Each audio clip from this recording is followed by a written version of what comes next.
Anda masih menyaksikan Apa Kabar Indonesia Malam. Pemirsa, Ketua Mahkamah Konstitusi Anwar Usman ini mendapatkan sanksi pemberhentian dari putusan MK. Dan Anwar Usman sendiri sempat membantah keras adanya lobi-lobi terhadap Hakim Konstitusi menyusul putusan batas usia Capres-Cawapres. Sementara Hakim Konstitusi Arief Hidayat mengaku prihatin dengan persepsi publik terhadap institusi hukum tertinggi ini.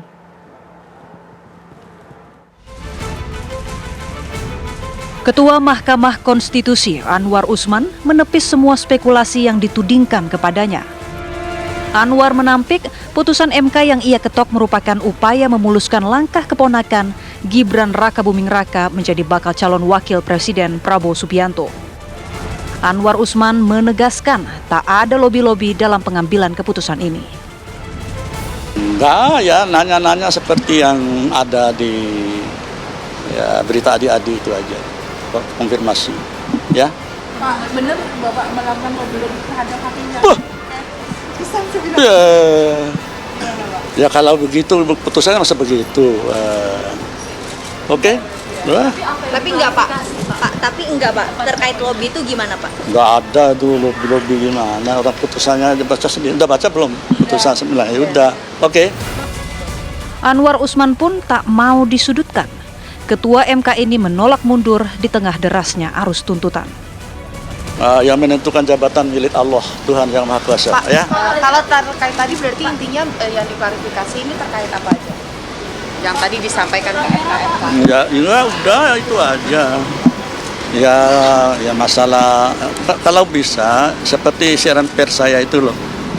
Baca beberapa putusan pengadilan Mahkamah Konstitusi. Maksud saya tidak mundur dari pemeriksaan perkara Ini kan berkaitan dengan... Oh nggak ada, ini pengadilan norma, bukan jadi pengadilan fakta. Mahkamah Keluarga tanggapan Oh, benar, keluarga bangsa Indonesia. Gitu. Sementara itu, Hakim Konstitusi Arief Hidayat menyatakan tidak tahu menahu soal isu lobi-lobi dalam pengambilan keputusan MK. Dan saya mengatakan ya enggak. MK ya Mahkamah Konstitusi, ya kan? Enggak kalau saya enggak. Dan saya kalau memang ada orang yang menganggap gitu, saya sedih sekali. Pengalaman saya sebagai Hakim Mahkamah Konstitusi sudah 12 tahun saya. Kalau sampai ada komentar gitu ya saya sedih. Ngeri lah saya bagi saya. Tapi ya. apa yang kemudian bisa dilakukan MK kemudian untuk jaga marwah? Ini kan kita tunggu aja MK. Bagaimana putusan MK harus dipatuhi, dipenuhi. Itu saya kira beliau bertiga adalah orang yang punya kredibilitas, yang punya integritas, saya kira akan sangat sebaik-baiknya dalam upaya memulihkan marwah Mahkamah Konstitusi.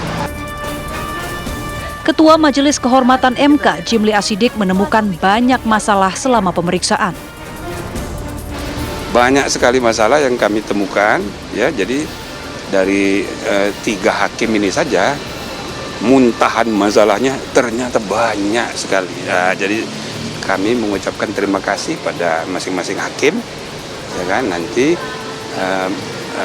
meskipun semua hakim ini terlapor, tapi kan tingkat tuduhan pelanggarannya beda-beda.